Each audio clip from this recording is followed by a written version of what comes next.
If you're an aspiring technology entrepreneur, be aware that Defense Department, the military, may be interested in your product or service, but you have to know how to approach them and how to work with them. Welcome to NxBizSuccess. My name is Lynn Hinderrocker, and my guest today, very special man, Jeff Hicks. He's a former submariner. He's a CEO and president of 21CSI, that's 21st Century Systems, in the Omaha, Nebraska area. They're all over the country, all over the world. Jeff Hicks, thanks for joining us on NxBizSuccess. Thank you, Len. I'm glad to be here. Yeah, it's my pleasure. And I know your firm has evolved from a research-oriented firm. Now you have all these divisions and departments. You're around the entire country. Tell us briefly, what is 21CSI? I know you're in the defense and military sector with your technology. Well, we are a small business. We are a software development firm, and we do quite a bit of research and development for the DoD and the commercial world. Okay. We participate in a program called the Small Business Innovation Research, which is the Small Business Administration program that's pretty much all over the federal government. All right, so SBIR, kind of fundamental to the evolution of your organization, is that right? Absolutely. Back when we first got started, that's exclusively what we were doing. I would say we were a lifestyle company, kind of a couple professors, colleagues that were trying to build some good technology, and eventually we got there. Okay. Now that was about 10 years ago. Yes. All right. And so you went through the SBIR research and grant process. Initially, just tell me, did you get tens of thousands, $1 million? What did it take to finally look at each other and say, hey, we got a real firm here? Well, first of all, the program's not for everybody, and you can look it up online, the Small Business Policy Directive, but it starts out, there's a couple of phases of things. A very early phase, phase one, concept, proving out the concept. Okay. Phase two, which is a couple of years, about $1 million potentially, making a prototype. And then phase three, actually delivering that product to the customer. Okay. However, it's not a very easy process to start off in. Okay, and you have to be accepted, don't you? I mean, to get into it, there's all the paperwork, and you go to events. What do you have to do in very specific detail? Well, first of all, there are thousands of topics out there that you can submit proposals for your technology on. So first of all, you have to be able to find a topic that fits your company. All right, now let me back up. A topic, in other words, some kind of a situation or a context within which your technology would fit? Or a technology that the government may be already looking for that you can be able to provide. Second, then you have to actually learn how to write a proposal. It's the way they want to read it. The way they want to read it. It's a very different type of proposal, very specific things. Getting one thing wrong can disqualify you from the whole thing. Yeah, I'm not surprised. Then you have to compete. Typically, there can be up to 25 other companies that are competing for that one topic that you wrote for. And if you win the topic or you win the competition in this SBIR environment, then what happens? They say, well, here's a grant or here's some money, go ahead and get better at this? Well, what they do is, it depends on if it's a grant or a contract, but you have to go through that process, and that can take months to get there. It can be up to a year or longer.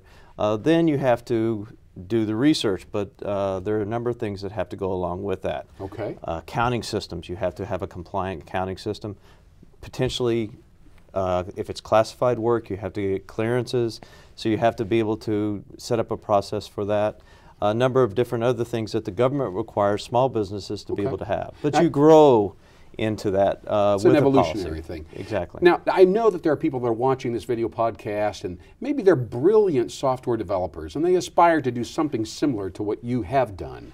But they're saying to themselves, well, who's going to pay my salary the first 2 or 3 years while I kind of futz around and try to figure out how I fit into the SBI world and do the research and get the attention of the Navy or whatever? Well, first of all, I think you have it right. This is a longer process. If you need money today for the next month, that's not going to work. This is a 2 or 3 year process. You have to go down through the process. You are getting money. Essentially, it's free venture capital from the government. Yeah. At the end, you own the product. You have the rights. Let me hold on. Free venture capital from the government. Okay, is that what you just said? Yes. All right, but you still own the product. You have the right to commercialize the product and sell the product even back to the federal government at the same time. Now, Jeff Hicks, let me ask you this hypothetical business model question. What if you have something, you think you're on to something with the software development? Is it smarter, maybe you should commercialize it first and then try to sell it to the government? Or would that be a horrible idea? Is it better to get the government's endorsement and get involved with them, and then you can spin it off into other commercial applications? Well, first of all, I don't think that there are very many commercial COTS, commercial off-the-shelf products that fit exactly to the needs of the customer. All right. The SBIR program in itself allows you to have direct access to the person who is going to tell you exactly what he needs to have. Okay. So you can follow two paths at the same time, but you don't have to go one way or the other. You can be able to follow both paths as a commercial product and then adapt that commercial product for the government sales as well. Okay. Now there are 3 or 4 ways to get to the government. We've talked about the SBIR and so on. Why don't you just walk through those very briefly for us? Because there are definitely some choices. It's an interesting, convoluted distribution path. Exactly. First of all, the way most small businesses do, they go knock on the door. Yeah.